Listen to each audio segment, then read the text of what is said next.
So, yeah, welcome to Module 2,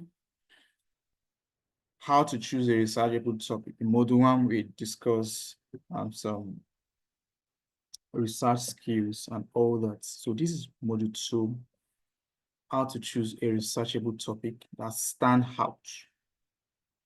So our learning objective now is to learn how to select a unique, researchable, and impactful topic. So let's go. So overview. We are going to be learning why your topic matters, simple steps to choosing the right topic, then quick activity. So, part 1, why your topic matters. Your research topic is the foundation of your entire paper. A great topic is one that is specific, is relevant, and researchable. It should spark curiosity, should provide room for deep analysis, and contribute something valuable to your field. So in Module 1, I was saying a good researcher is someone that knows how to plan the end from the beginning. And part of your ability to plan the end from the beginning in your research writing is choosing your topic. You know, there are people, they choose topics that are problematic, you know. And in deciding your topic, there are so many things that should go into it. When you are deciding the methodology you want to use should be factored into it. The way you want to collect your data, the kind of analysis you want to do should be factored into your topic, the time frame, the length of your work, you should factor it in your topic. So let's go. Don't forget what I said I'm going to touch on in case it's keep my mind again. So, part 1, why your topic matters. So a good topic should be interesting to you and your audience. It should be specific but not too narrow. It should be researchable. That is, there should be enough sources available. It should have a clear purpose or a problem to solve. It should have a clear purpose or a problem to solve. So let's move on. So what are the steps to choosing it? So you brainstorm, you brainstorm broad ideas. So think about a general topic that interests you. Example, technology and society, mental health and education, environmental sustainability, artificial intelligence in healthcare. So you start from a broad topic, then you begin to narrow it down. So what is that topic that interests you? And the beautiful thing is that this time that we have, you don't have to brainstorm alone.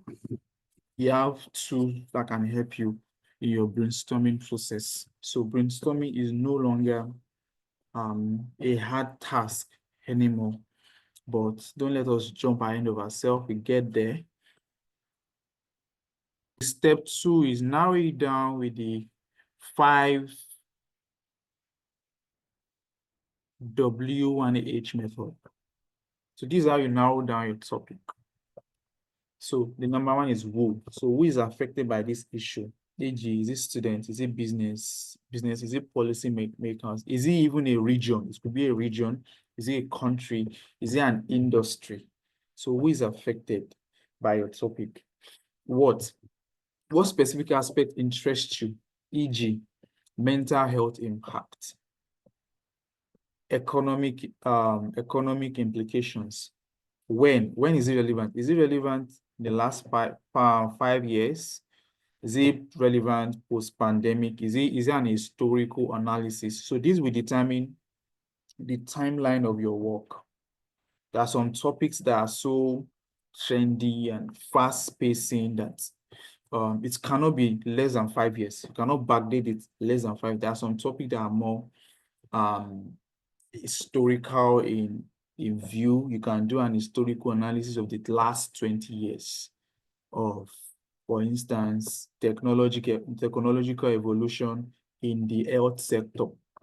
So that one, you cannot limit your sources only to 5 years. You can give yourself grace of 10 years, depending on what you and your supervisor are able to agree on.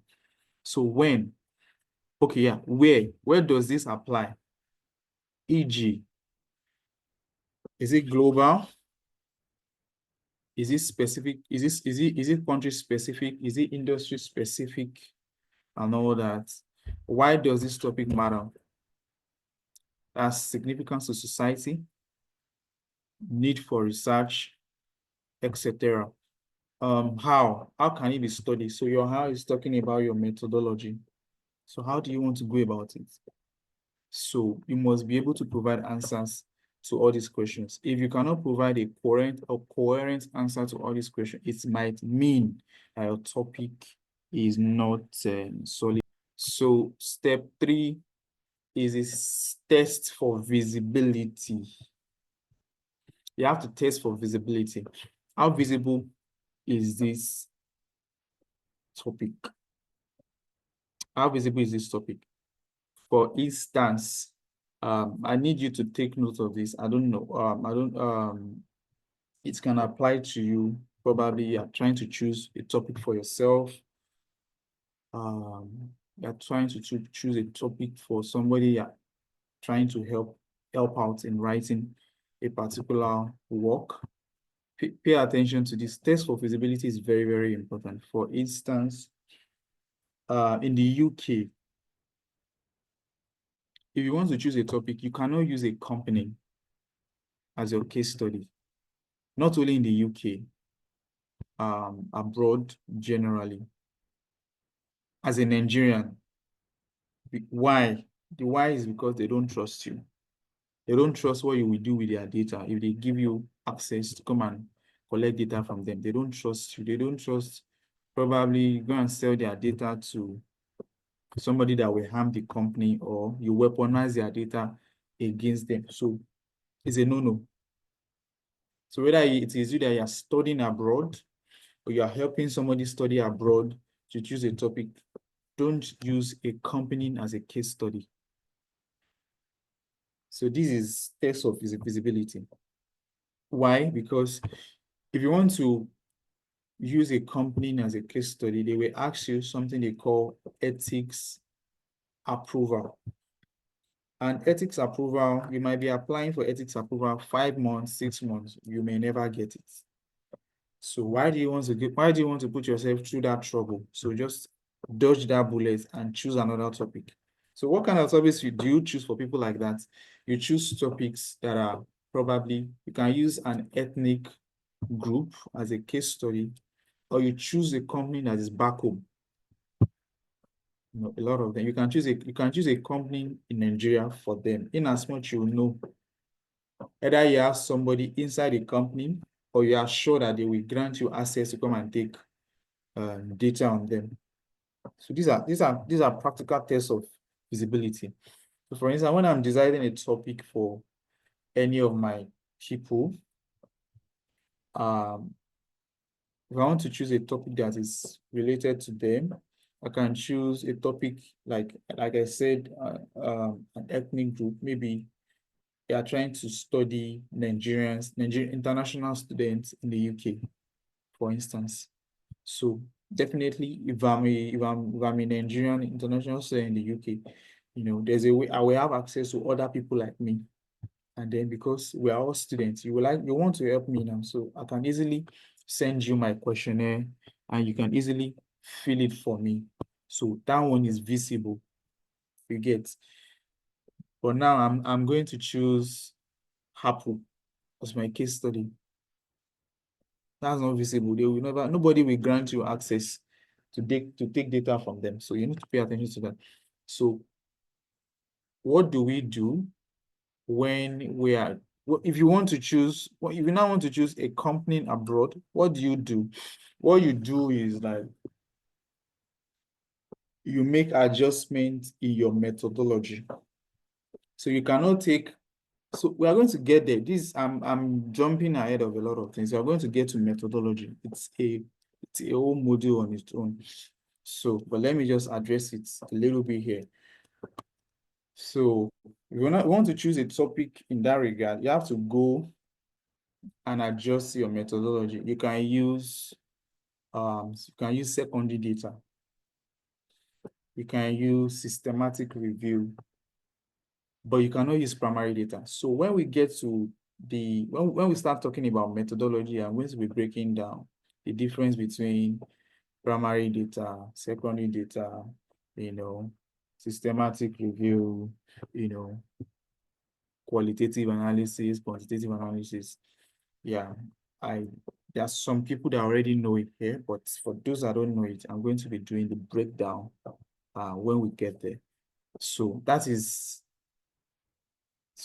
me just run through what is on our screen. So are there enough credible sources available? That is the number one test of feasibility. You cannot be choosing. So anytime I want to do a work, the first thing I do, I will run that topic on Google.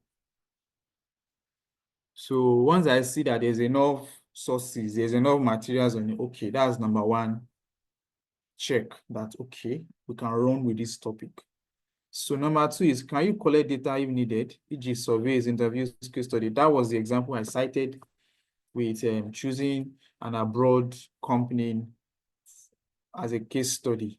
So can you take surveys, interview, case studies? So it depending on the company you are choosing. If you are choosing a company in abroad, is a no. Don't do that. Don't go there. Don't try your luck. You are going to be disappointed.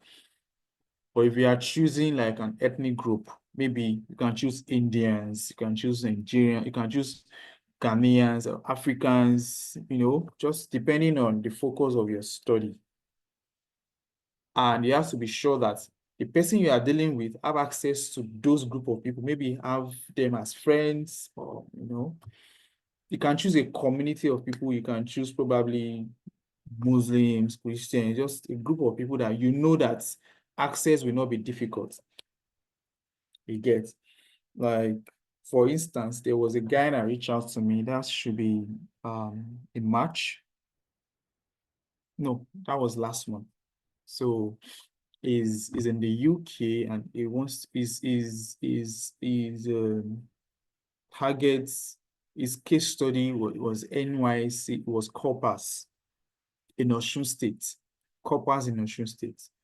Up to this moment, he has not been able to get approval from NYC to interview, because he's using mixed method. In case you don't know what a mixed method is, we are going to get there. So he's using mixed method and all that. So he's going to interview, he's going to take quantitative analysis, he's going to take quantitative survey on corpus, and he's going to interview NYC officials. So he has not been able to get approval in interviewing NYC officials. So I'm sure he didn't have this knowledge before deciding his topic. So you don't assume that you're going to get access to be able to take your data on people, or so you have to be sure. You have to be very sure before you choose it, before you settle for a topic. So is a topic too recent or obscure?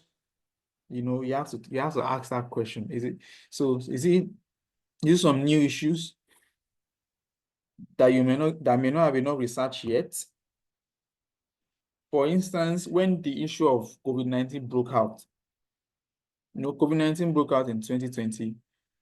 Before we started having enough paper on COVID-19, it was towards the end of 2021. Before we start having enough papers, it was like the first phase of 2021.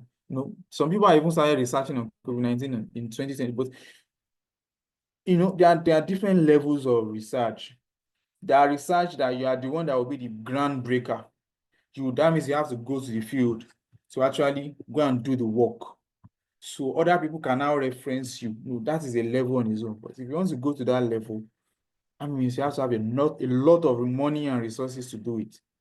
But if you want to do like an empirical research, you have to wait for there to be enough evidences that you can cite. I don't know if I'm making sense. I hope I do. So, does it fit within time and word limits? You know, there are some topics that you cannot, it's not easy to cover them within a short word limit. You know, you have to factor those things in. You get. So let's continue. Quick activity, choose your research topic. All right, so these are a quick activity for today. Write down 3 broad topics that interest you.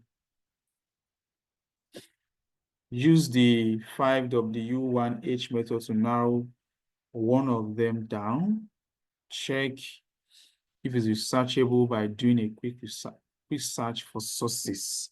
So you can screenshot this, and but it's also good, like I told you in the beginning, nobody really have the capacity to teach you everything, because there are things that you are meant to discover on your own while you practice. We can only give you enough foundation, enough guidance, enough frameworks. There are discoveries that only you can discover for yourself. All right, some people have questions or comment.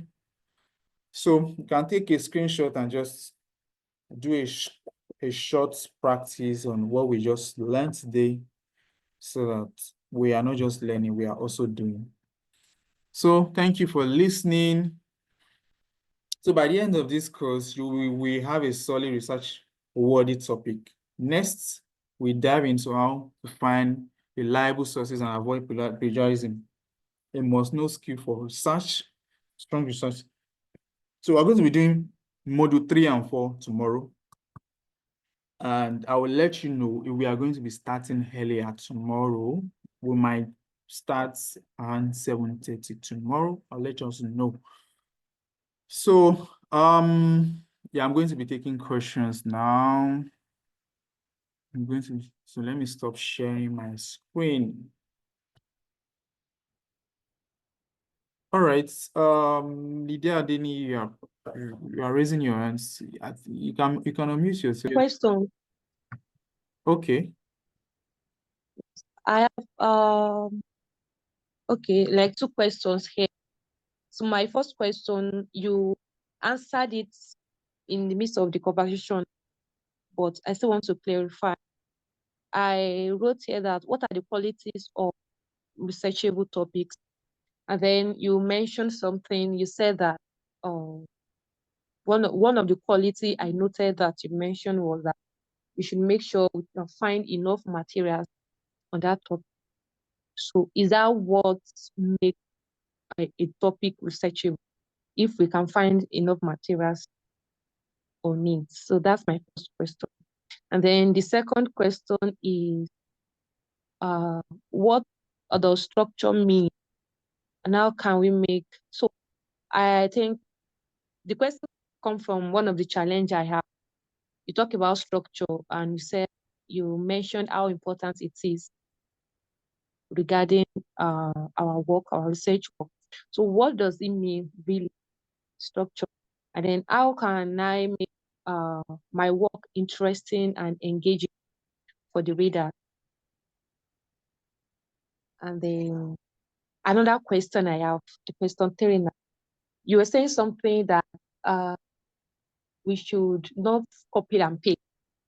Okay. And then when we are not doing that, that means we are going to read the resources we want to use. We are going to read, digest the resources, understand it, and then put down that word, that information in our own word.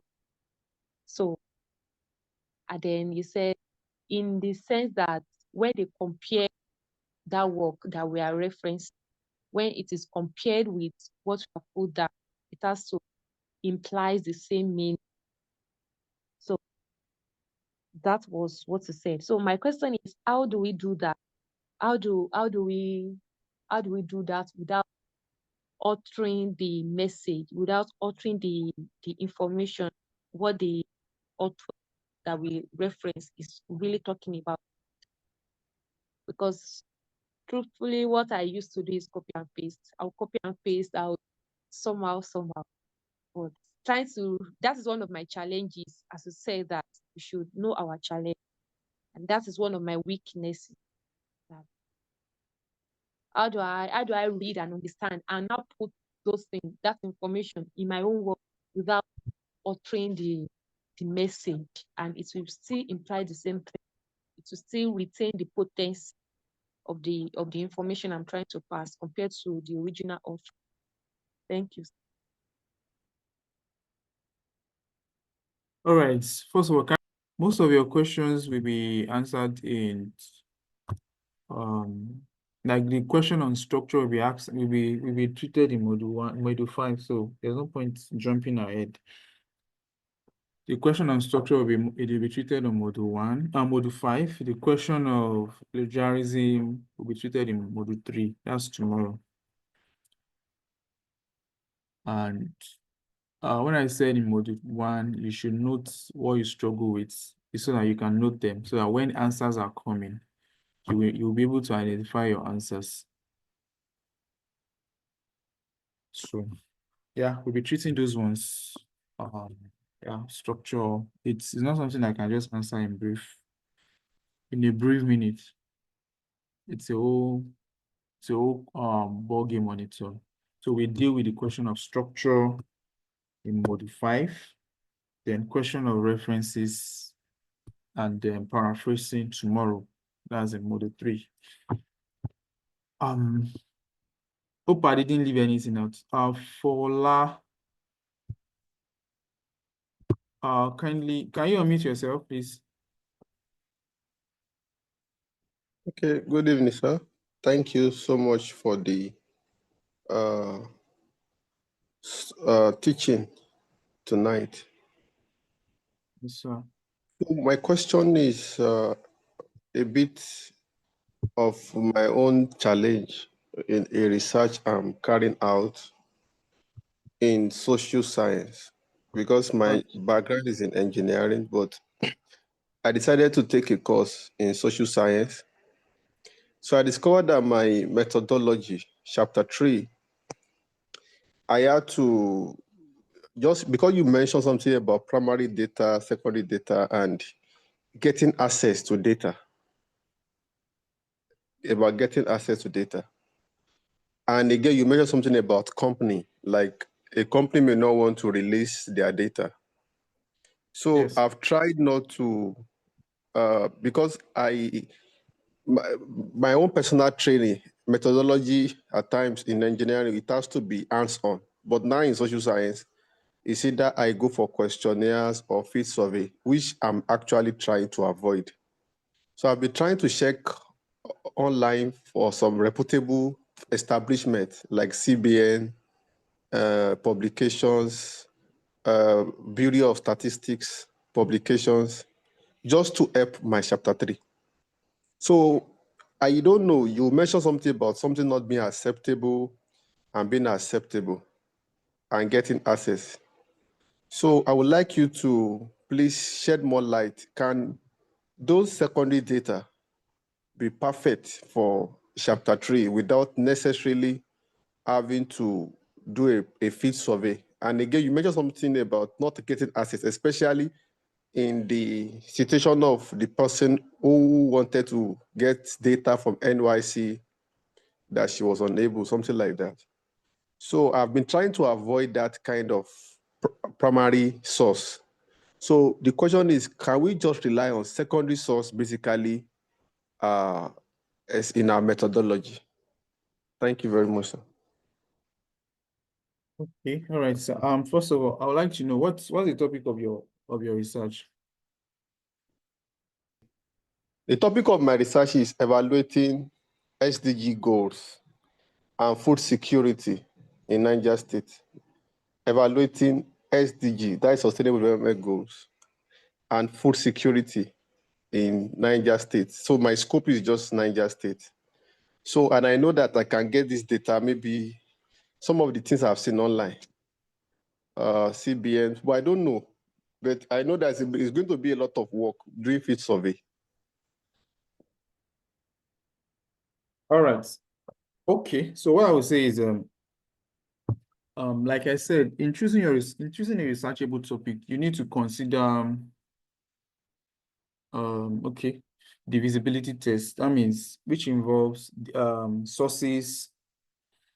It involves your resources. It involves your time. It involves scope.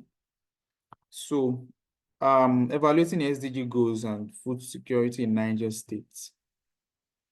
The case study is perfect for a primary data, because a lot of times you want to choose a secondary data for your work. It is the availability of data that should determine your topic for you, not you. So if you want to choose a topic of your own that is purely of your own interest, that means you have to be willing to do the work that requires. So for instance, if you are checking online now, you need to be sure that there's enough sources on SDG goals, specifically in Niger State. There should be a lot of sources. So if there's now a lot of sources, there are different types of secondary data. We have quantitative secondary data, and we have qualitative secondary data. The quantitative secondary data is the data you get probably from World Bank, you know, from WHO, from, you know, from National Bureau of Statistics, you know, or from any credible NGOs that are into data collection. So because you have to be sure that the data you're going to be relying on is credible, is not falsifiable data. You get. So those are the things I consider. I consider the topic of interest. Is there enough sources on it? So it is the sources that will now determine what kind of secondary data I will go for. Probably primary secondary data or secondary data. Whether quantitative secondary data or qualitative secondary data. What I mean by quantitative secondary data is numerical data. So if it's qualitative, that means you are going for systematic review. In systematic review, you are basically collating every work people have. You are collating a lot of work people have done, specifically on your topic, that is touching on your region. Then you synthesize the information. You know, you are working on their findings. You are not doing your own fresh findings. You are working on their findings. You are synthesizing. You know, you are corroborating their findings. You know, and you are making your own comments based on their findings. That is majorly systematic review. It's a whole ball game on its own. So, but you specifying on Niger State, that is the issue now. Because if you say probably not central, that's more like a wider net. You get. If you say north central Nigeria, you know, or northern Nigeria, yeah, you know, because a lot of times you want to go for secondary data, you need to go for you need to widen your net such a way that if a region doesn't have they don't have much resource, sources, you can leverage on other regions. So you need to widen your net. But if it's a primary data that it is you that you go to field and collect your data, you can narrow it down to probably Niger State. Even in Niger State, it's not everywhere you will cover in Niger State, because Niger State is a big state. Might narrow it down to probably Mina, you know, all those places you feel can get your data, Mina, no, Suleja, all those things. I don't know if I'm answering your question. I don't know. Let me hear from you. Thank you, sir. Perfectly said. Perfectly said. I think I would work on your recommendations because, as I said, my background is not in social science. So it's even making it a bit more complex for me to navigate the data collection.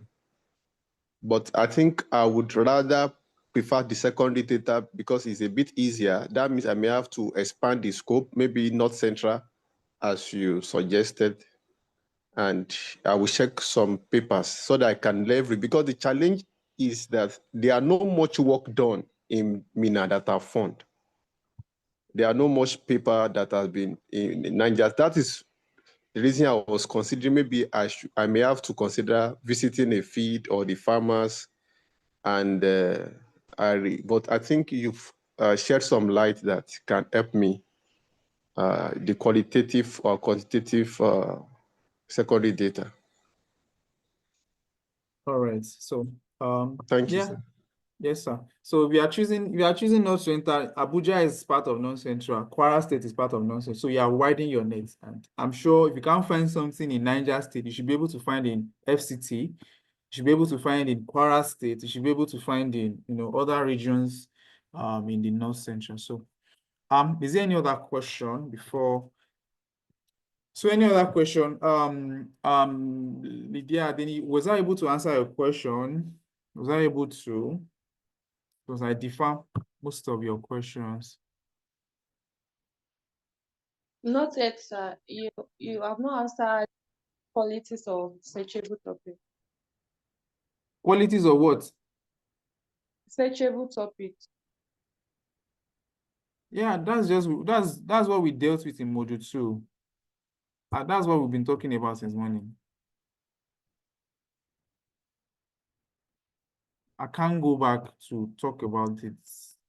That's what we're talking about since. All right, so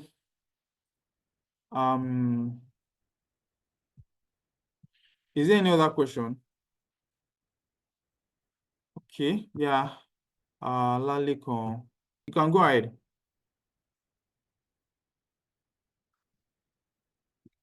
Yes, sir. All right, you can go ahead and ask your question. Okay, sir. My question is, first of all, thank you for the teaching. Thank you for the knowledge shared. My question is on referencing. Okay. So, for some references, the supervisor might give a specific method of citing and referencing, citation and referencing. So in such a case, whereby we have maybe the name of the person that you are citing and the year. But in some cases, I found that you will come across some information that you can't actually know the name of the person. So you can just find maybe the journal or the article on an organization page, maybe like National Institute of something, like all those that are organizations, not a person, not an individual. So how are we going to cite those kind of references? How are we going to cite them? So that's All right. just my question. I hope you are able to get my. Sure, I get you. It's a good question. Okay, so in references, of course, you are going to touch more on references tomorrow. But in references, you can cite an organization and you can cite an individual. There are journals and papers that are sponsored by organizations. They are sponsored by NGOs. They are sponsored by probably, World Health Organization, World Bank, Europe, UN, So you cite the organization. It doesn't have to be an individual. You don't have to limit yourself to citing an individual. It can be an organization. It can be, sure. Just be sure that the references are, if they decide to take you on and verify, you will not be found wanting. So you can cite an organization. You can cite it doesn't have to be an individual. Hope I was able to answer your question.